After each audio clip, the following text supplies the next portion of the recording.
When the Confederate battle flag was removed from the grounds of the South Carolina state capitol, it was a relief to Alex Brown of Hilton Head Island. What does the flag represent to you, the Confederate flag? Well, to me personally, Mike, I'll be honest, the flag for a long time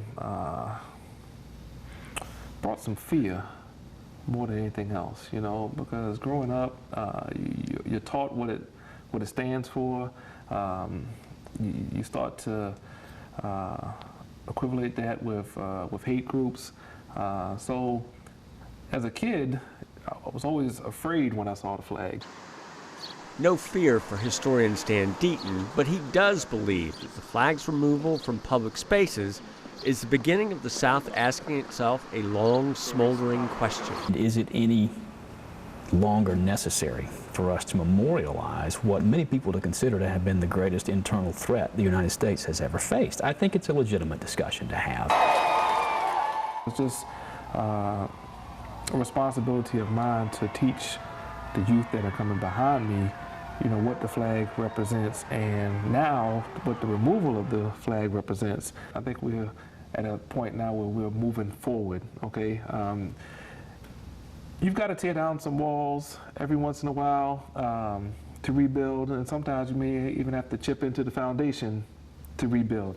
I think that's where we are right now.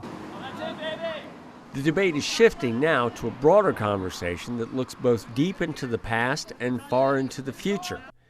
In Atlanta, the NAACP wants Stone Mountain cleansed of Stonewall Jackson, Robert E. Lee, and Jefferson Davis. Deaton notes that the symbols of the Confederacy are unique in the land. There is a long tradition in this country for doing this. After the American Revolution, things with royal names disappeared. There's a reason there's not a King and Queen Street in Savannah, but there is a President and a State Street. Statues of King George III came down all across this country. Why? Because Americans wanted to decide who they wanted to honor. They didn't think those names represented their values anymore, and I think that's a legitimate thing. I think it's something that has gone on always in this country. There's also something to be said for letting statues stay up and the people that they represent slip from our public memory. We don't even know who they are anymore. Deaton doesn't support removing monuments to Confederate war heroes, nor does Brown. But Are there other symbols that you feel need to come down, or this is a huge first step, let's move forward? Yes to the last part in terms of this being a huge step forward. The monuments,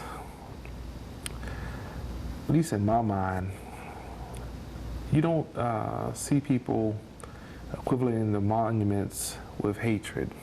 You got these hate groups. They make videos. This is a way of them recruiting members. So the flag, at least in my mind, stands for a whole lot more than a monument, okay?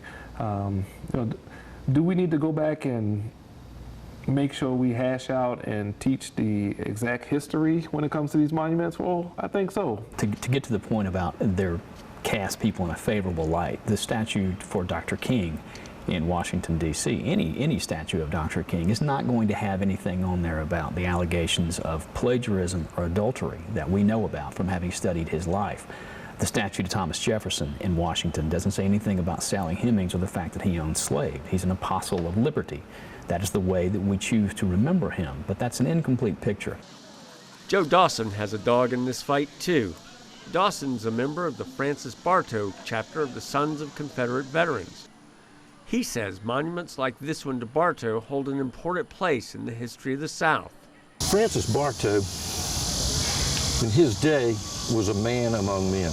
You have to understand, in 1860, your state was your country. And he went to defend his state from invasion. Just like the rest of the Confederate soldiers did, they fought the most valiant fight known to man, and that was to defend their homes and families from an illegal and unconstitutional invasion of the South. When we come back, we'll go deeper into our discussion of how to navigate the tricky question of who we honor.